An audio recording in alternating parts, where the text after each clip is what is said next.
Good afternoon, and thank you for joining us on today's webinar. Our topic for today is benchmarking the cost of assessment. My name is Shona Smart, one of the learning technology consultants here at eCom Scotland, and I'm in the chair for today's webinar. Over the last 15 years, the focus of my career has been consulting with organisations, helping them make the best use of technology to support their business objectives, particularly in L&D, e-learning, learning management systems, and using eAssessment tools for their business. Your speaker today is Jeff Chapman, our VP Sales. Jeff has an insightful blend of commercial and technical acumen, which complements his knowledge of supporting organisations to make the transition to on-screen testing and eAssessment. His services are in demand as lead consultant on eAssessment and licence to practice projects across government agencies, professional institutes, awarding bodies and international education programmes. Before we begin, I just want to let everyone know that during the webinar your audio will be muted.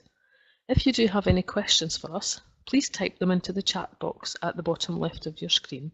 We'll do our best to answer your questions at the end of the webinar. If there are any we don't get to, we'll be in touch with you shortly thereafter. Our agenda for today covers the following topics: about eCom, assumptions we've made for our benchmark, the detailed metrics on programme sections, and where you can achieve efficiency and quality. We're also going to look at where you can achieve more savings with running online assessments. I'm now going to hand you over to Jeff Chapman for the content of today's presentation.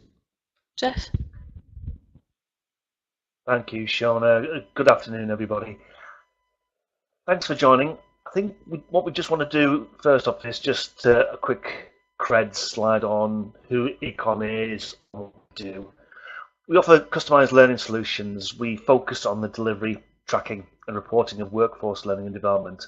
So our products and services focus on those development and training challenges that include e-learning, online assessment, e-assessment, blended learning, competency management, and accreditation or badging, as some people call it. What we're focusing on today from our learning solutions wheel, if you like, is the learn and develop piece, which is the yellow segment on the wheel that you can see on screen.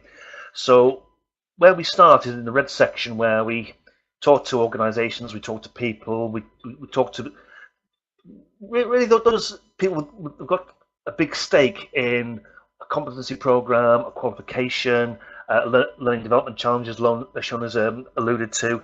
And from that consultancy, we look at learn and development. We look at what sort of technology is best suited for that situation. So what that looks like in reality is this is how we break it out. Today we're mainly focusing on the eAssess part, which is the 1 o'clock part on the cogwheel there. We don't tend to look at this installation particularly. We tend to look at it within the ecosystem of accreditation or badging, as we've got there. The social media part, the knowledge exchange piece, which is the COP piece, if you're working around clockwise in the cogs. Relationship management, so whether that's for booking exams or whether it's for managing your members.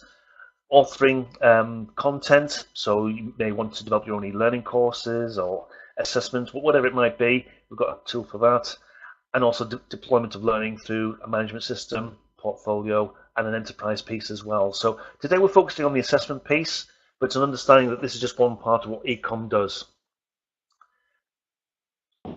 We'll just detail some of the assumptions that we've made, because we're very conscious that not everybody is in the same boat, but hopefully you'll be able to relate to some of the sections and some of the numbers, some of the metrics that we're talking about. So this particular webinar, we've said that the multiple choice questions and short answer is what forms part of this particular exam. It's a UK-based institute or an awarding organisation if you're from that sector. It's all delivered in the UK. It's paper-based, and the creation of the exam is done by 2 subject matter experts. These could be employed directly by yourselves, or they could be external hires, or they could be just freelancers. Moderation by 1 examiner, And the quality assurance QA is done by an administrator. Again, this administrator is more than likely going to be within your organisation, or they could be acting as a freelance. But our assumption is this person would be hired by yourselves, they'd be on salary. The paper itself, the exam paper, it's a bespoke paper booklet that's produced by a commercial print company. The exam delivery location, it's a neutral exam venue, so it's unaffiliated to your institute, to the awarding organisation, and it's paid at commercial rates. So this could be a training provider, it could be a property company, it could be any of those organisations that has some desk space that it needs to fill, it needs to sell, and yeah, that's how a lot of organisations do it. And finally, we've got 6 markers. The papers are going to be marked by 6 markers from a freelance pool, but they do have a priori, some previous knowledge and understanding of the exam rubric, the mark schemes, and how this thing works generally. I want to baffle you with too many numbers, but I think it's important to just break out some of those key metrics so you understand what it is that we're trying to put across here this afternoon. Again, a lot of these numbers could be flexed upwards and downwards depending on your own individual circumstances. An exam of 3 hours in length, relatively common. 30 locations, so geographic locations, that's what we mean. Number of exam windows per annum is 2, so you can sit the exam twice a year, which would mean there were 60 sessions. Multiply your geographic locations, 30, by the number of windows, 2, to make 60. Number of candidates per location, up to 100. So that would equate out to 6,000 candidates per annum. Again, a number of you on the webinar today, they have smaller or larger numbers than that, but this is what we're using for our assumptions for benchmarking. Number of paper pages in the exam is 36, 40 question paper. We've given 5 hours for the invigilator, which can include obviously the collation of papers and getting everything set up at the start, and the post-exam time as well. What needs to be delivered, what needs to be tidied up, what needs to happen, so the exam session is fully complete. A test admin salary, we put that at 25k sterling, GBP. Like I said, this person would probably be on your payroll. They wouldn't be external at this point. And we've also put in for remote-based invigilation as well, and we'll talk a little bit more about that later on. Running concurrently through the webinar, we'll be mentioning this calculator. So what will happen is you see the x-axis and the y-axis. You've got the costs. You've got the paper-based. You've got the eAssessment, but also the increasing sterling costs going up. And through each section, we'll show how that difference is determined. So let's go to the first section: test creation.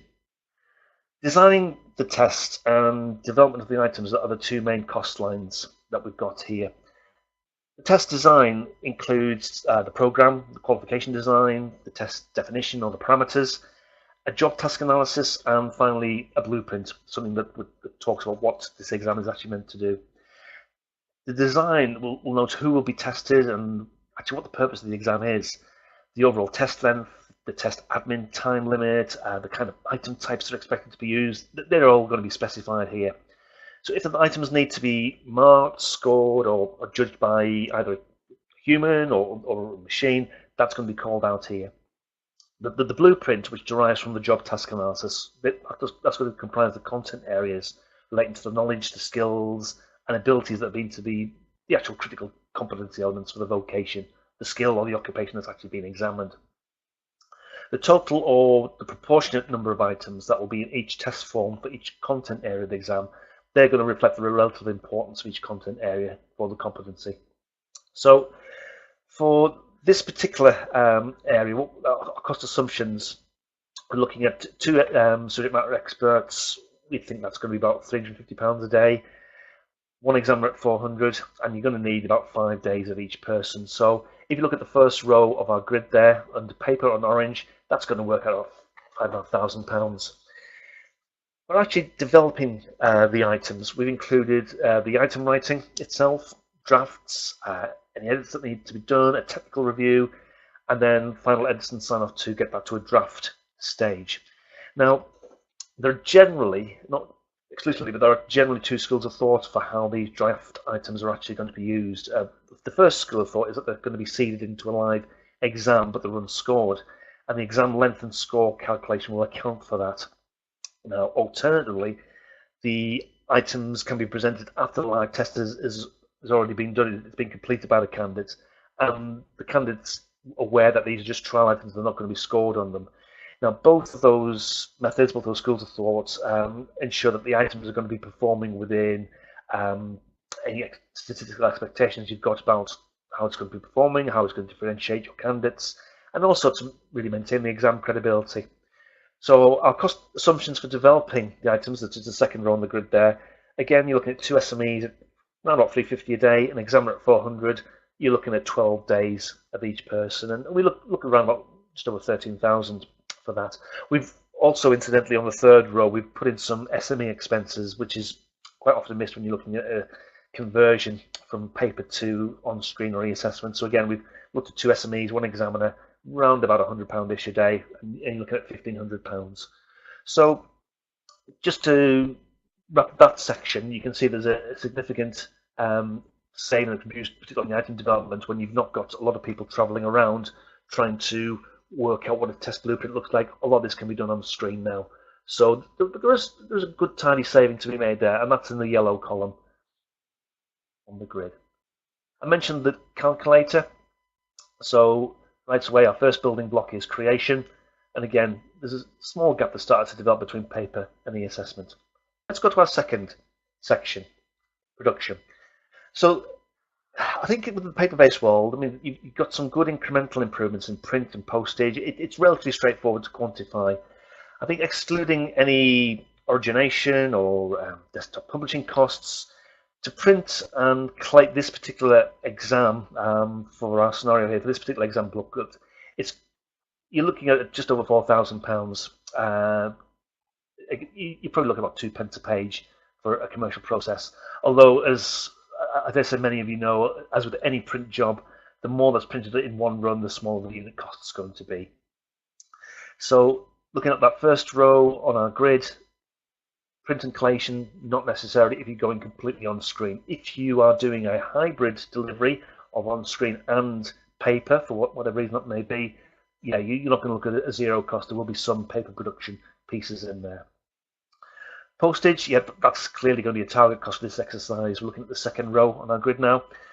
For a secured signed forward delivery, that's going to be tracked throughout the postal system. You're looking at a service such as Royal Mail Special Delivery. We estimate that would probably be around about £40 a packet for a packet of exam papers to a centre, and you're going to be dispatching 60 of those per annum, so around about £2,400 for the postage. Handling at the centre, that's the third row. It's more difficult to quantify, but I think this needs to be recognised as a cost. Now, what we would argue is that for temporary assessments, the cost of paper handling needs to be converted over to IT desktop support. Now, I think you're looking at probably £15 a centre at least to make that happen. We've added that into our cost model. It's cost neutral at this point, but again, it depends on your local circumstances for production. And again, there's our assessment calculator with 2 sections. Moving on to the third one, delivery and exam centre facilities. Now, many institutes and awarding organisations really struggle with this cost. Schools, medical colleges, universities, they typically have no need to have this cost line in their business modelling. Timetabling and, well, ironically, planning software means that estates planners and facilities managers can sweat their halls, the gymnasiums, if you pardon the pun, and the science labs quite efficiently. They're really using the space for traditional exam delivery anyway. However, many institutes have no requirement for maintaining bricks and mortar venues, purely on cost or practicality reasons. I think as well that the culture and political policy, especially in the UK, for summative and terminal assessment demands that candidates sit together to start and finish in the same exam session. So I guess for this exercise, the demands are relatively modest compared to the world of general qualifications in the UK or large government exam programmes. So what we've said here is to hire 30 sites at around about £190 a day across 2 exam windows. That comes around about 11,000. So on our grid on screen, you're looking at the first row and on the orange column for paper. Obviously, These costs can be flexed upwards if there's a high demand for venues at a particular time of the year, or the exam delivery needs to be located in a prime location. London is a lot more expensive than Carlisle. Absolutely, those costs need to be flexed.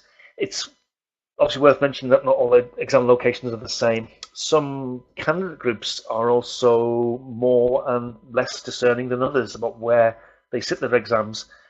Not everybody needs a gold-plated security lockdown brand new computers experience. It's one of the good things about eAssessment is that a lot of tech that's delivering exams is relatively old, and a lot of the venues, yeah, they're not scrubbed to an inch of their lives. They're just fit for purpose. Again, looking at that, many organisations are now understanding their legal obligations to provide security and special needs adaptation exam centres. So look at the second row on our grid now. I think for the purpose of this exercise, we've put a per centre cost of £100 for 6 centres out of the 60. So this could be, for instance, to hire an amanuensis, a reader recorder, provide an access ramp, or some other service that's going to serve those candidates that have the special needs that they need to be accommodated. So there's no change in the cost there. And of course, on the third line of our grid, the papers need to be returned to the awarding organisation, to the institute. So for simplicity's sake, we've quoted the same figures as the dispatch. I think it's important to say for this particular section, for exam centre facilities, if you're an organisation that does need to have people sitting in exams, you're going to have that facility. That's not going to go away necessarily with on-screen assessment. You do need people together. So not big savings to be made there, but we can talk about how further savings or efficiency gains could be made later on. Our next section is invigilation and administration costs. So this is the actual exam delivery itself. We've used a ratio of 1 paid invigilator to 20 candidates, although some programs that we know consider 1 to 12 or 1 to 16 to be quite adequate. And there is JCQ guidance for those of us in the UK. There's guidance from JCQ for general calls. But there is some consensus around 20 candidates being the upper limit for just 1 paid invigilator. So on that basis, we've calculated an invigilator at around about £10 an hour for a 3-hour exam, and that's going to be just over 10k per year. No savings going to be on this scenario. It's going to be made through on-screen assessment, and not with the admin either. The test administrator is typically going to be either employed or they may be doing it as a part-time role, and they're going to oversee the program throughout the year. So we've assumed that the 2 window exam we talked about, that's going to take up 1 business quarter, or 0.25 FTE if you want to talk in those terms. So a salary of 25k sterling a year, that's going to be just over £6,000 against this particular exam program. So, like I say, nothing huge to be gained from that, but it's a cost that needs to be in our planning. Travel for quality assurance and site audit, it's not always called out as a cost item. Many of the time we've been to customers, and this exam tends to be put under a miscellaneous expense and not directly attributed to the exam program. Now, different sorts of approaches can work for this. It can range from just an ad hoc appearance by a staff member who may live locally or not too far away, to full-blown outsourcing to an international security company, and they just work to an SLA. They just work to a brief. So for this instance, we've assumed 5% sampling, or 2 visits out of the 60 exam sessions we mentioned earlier on. £400 for 1 person's accommodation, subsistence, and travel. That's how we've split that out. Again, hotel costs, you're not going to get around those. There may be some minor savings you can get from subsistence and travel by reducing the amount of travel that takes place, the amount of reporting that's done out on the field. Marking and scoring, I guess for paper-based assessment, this is where the real guts of the operation happens. You're talking about there and back postage charges, although there is obviously a lot of emerging use of on-screen marked scripts where script scanning is taking place after the exam has been completed by the candidate. But bear in mind, we've not included any costs for scanning, script storage, hire leasing of scanning machines.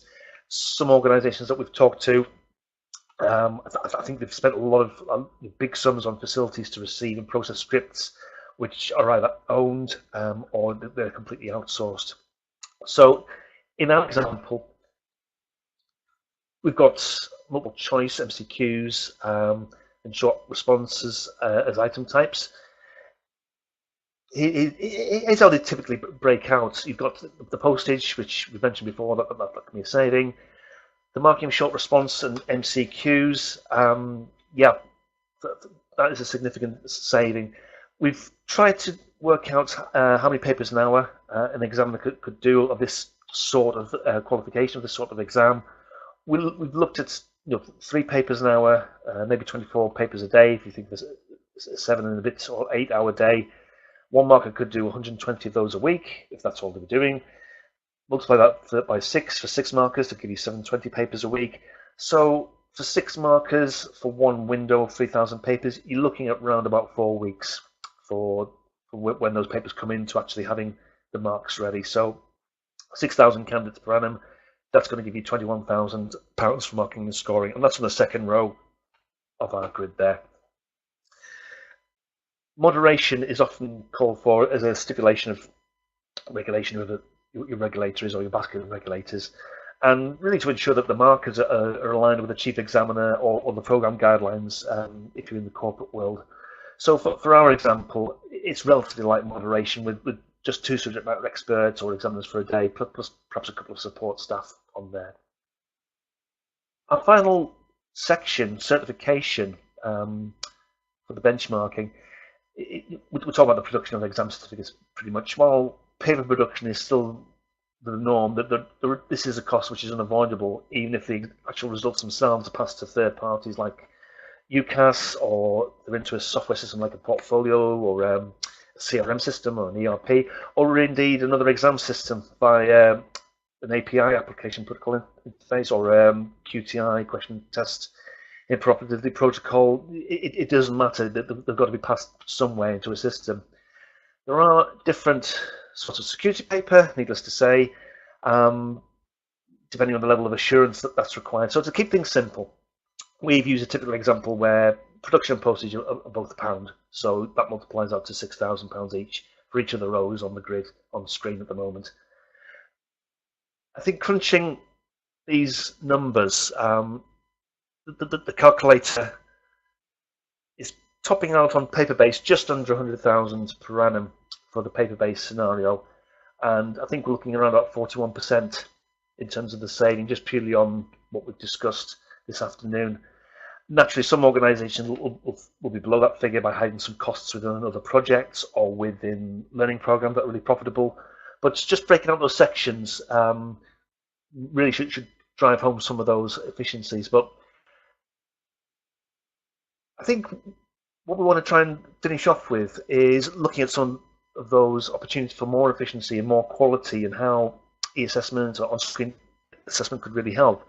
I mean, it does require investment, there's no doubt about that. I think what this exercise should be showing is how much of the costs in the paper-based world are actually at the business end. So it's the world of hiring venues, paying postage, shifting pieces of paper around. I mean, with eAssessment, with on-screen assessment, there's a smorgasbord of options depending on a program owner's attitude to risk, their need to make efficiency savings, boosting revenue, profitability, or even improving the educational value of their program.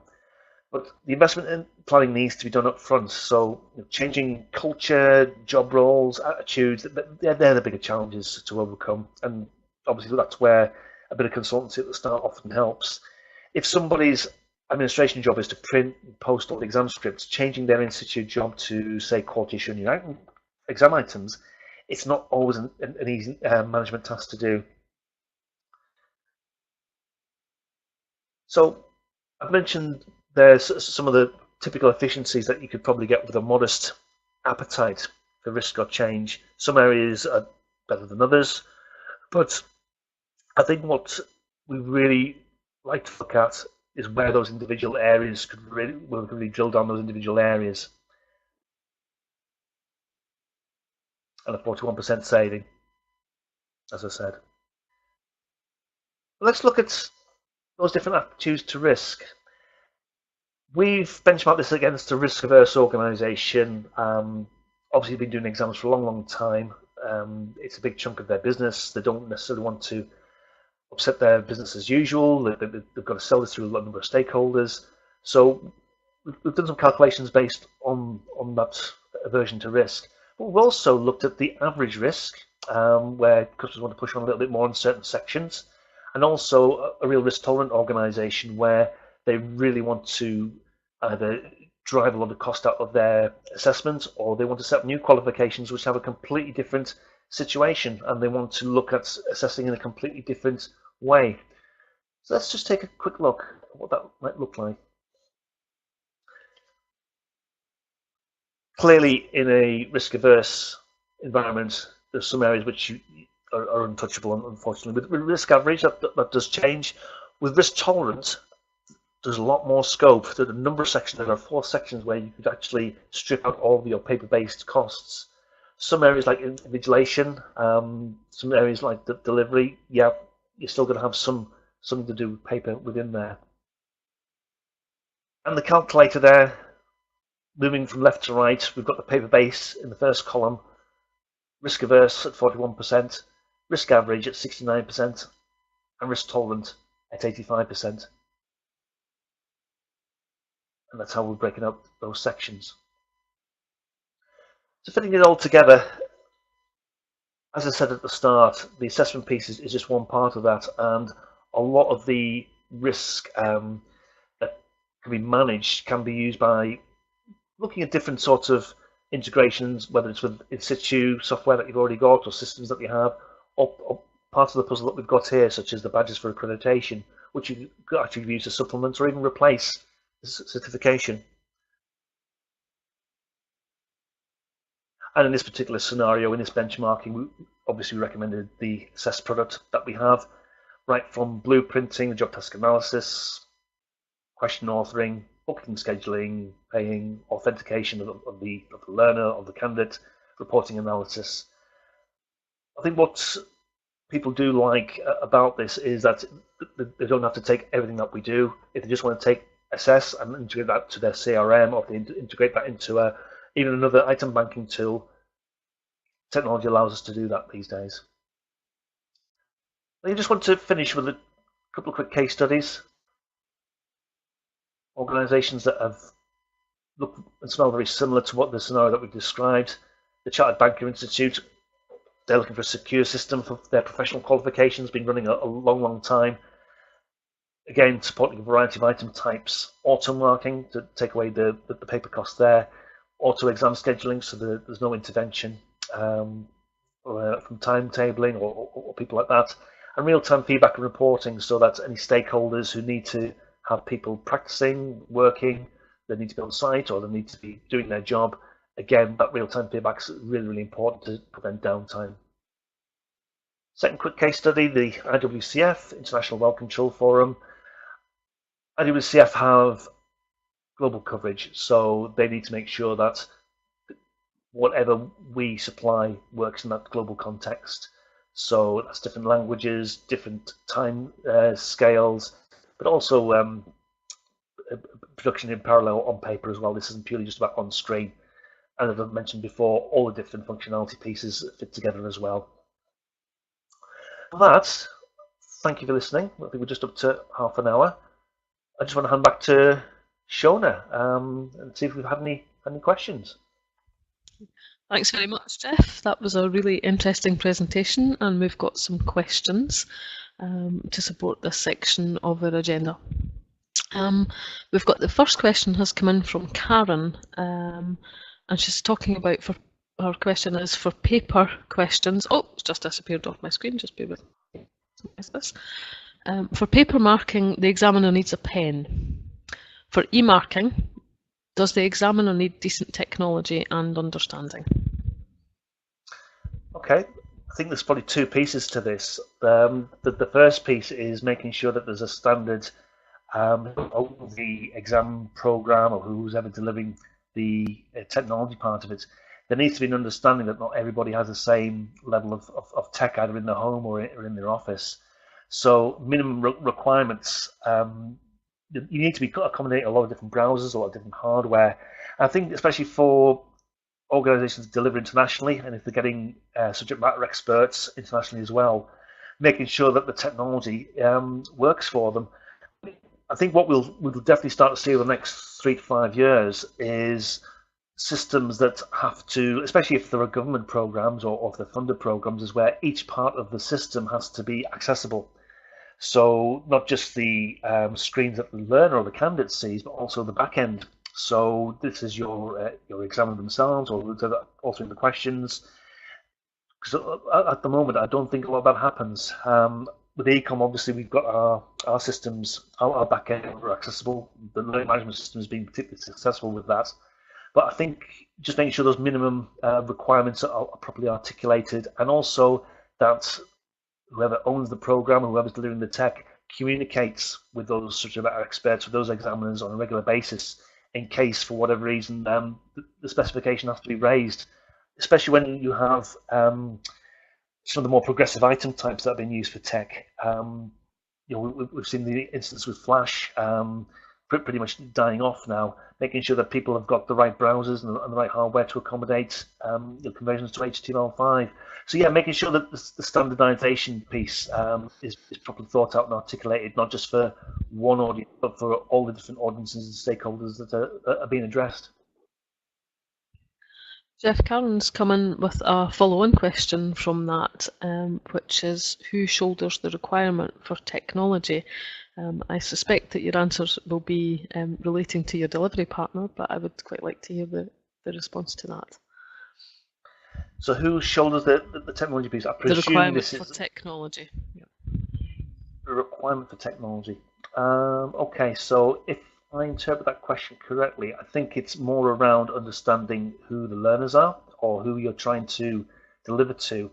So we've seen with a number of, at least for our customers, where organizations really reach out, but they always reach out to the learners and understand more about them. So making sure that the exam is not just fit for purpose, but also it's serving the purpose of the community that they're serving.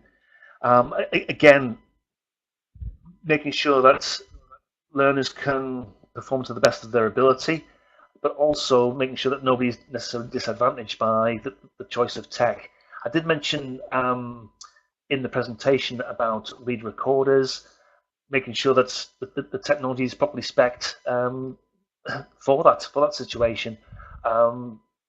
If your technology is able to dual screen, so that a learner can be sat in one place, but the read recorder is in another, so there's no thoughts of any cheating or collusion going on. Again, that's making sure that's properly spec'd out in the first instance. But like I said at the start, it's making sure that you understand who your learners are, making you understand who your trainers and the people who actually delivering the learning programs are as well, and making sure that they understand what demands are being made in terms of the tech. I think we'll probably see even more divergence, probably over the next 2 or 3 years, because people have been looking at open source, they've been looking at Chromebooks for delivery, real focus on cost and making sure that not everybody has to go for the most expensive option. The gold-plated option that you may have seen 8 or 10 years ago for on-screen assessment isn't quite as long as it used to be. It still applies to a lot of organisations, but yeah, as long as it's fit for purpose and it's clearly defined what that purpose is, I think it's pretty good to go. Okay, we've got 2 more questions, Hugh. Sorry, Jeff. Hugh Bateman's asking, what accounts for our benchmark cost of e-marking being half of paper marking at 10.5k? Oh, right, okay. Is this the auto-marking of MCQs? Short answer is yes. So the 21,000 is based on the examiners doing everything, both the MCQs and the extended response. The reduction in the cost is the auto marking, like I say, but also that the examiner is able to mark the typed or written response on screen. So that's where that saving comes from. Okay. And we have another question from Remedios. With the increasing implementation of digital assessment, Jeff, this will be music to your ears, will paper-based tests disappear in the near future? Oh, we'd love to think so. I mean, to be honest, we've been doing it for a number of years now, and I always hark back to the the regulator in England about 10, 11 years ago, when he said, well, by 2009, all GCSEs will be done on screen. So we're still waiting, we live in hope. But I think, especially where you have an organisation, an institute or a awarding organisation that needs to deliver across different countries and also into places where connectivity is compromised or limited, then paper has still got to be an option. Now, obviously, if some organisations see that there's a big demand for their quals or a big demand for their learning in places which don't have that connectivity, then yeah, they're going to stick around with paper. They probably don't have the resources to do a lot of that missionary work to convert those learners, those in-country places to digital. So yeah, they've got to be pragmatic about that. I think what's exciting is the recognition that a lot of learners, I think just did a study this about a year ago, that it's probably about 12 or 13% of learners are disadvantaged by paper. Now, once organisations start to understand their learners and understand what those learners need to perform to the best of their ability, I think that's where you're going to get that breakwater, where you're really going to start to see a lot of change over to on-screen assessment. And again, I do use on-screen as a particular descriptor, because you can deliver the assessments on screen but not have an internet connection at that particular point in time. You just upload whenever you're back online or whenever that machine is going to be connected. So that's obviously, as I said before, a smorgasbord of options there. One of those could be on screen but offline and paper at the same time. So I think we will, but well, I've got a 5-year-old daughter. I'm still uncertain if her qualifications at school are going to be done on the screen just yet. Interesting. Jeff, thanks for that. Really concise responses to our delegate questions.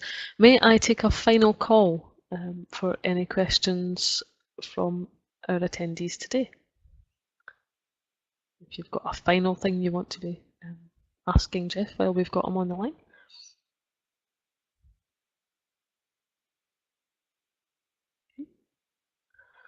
We do have some common questions that we thought we would introduce to you today, just based on our experience of these webinars. So in the slide pack, we've detailed them out after the any questions slide for you. It just remains for me today to say thank you all for coming to our webinar today. We hope you found it very useful and very informative. If you'd like any more information on today's topic, to speak to Jeff or have an indication of the investment needed to support your business case, please do drop us a line. Jeff's email is on screen now. And over the next day or two, we will share a copy of the webinar and the slide deck with everyone. And all that remains for me today to say is thank you for joining us.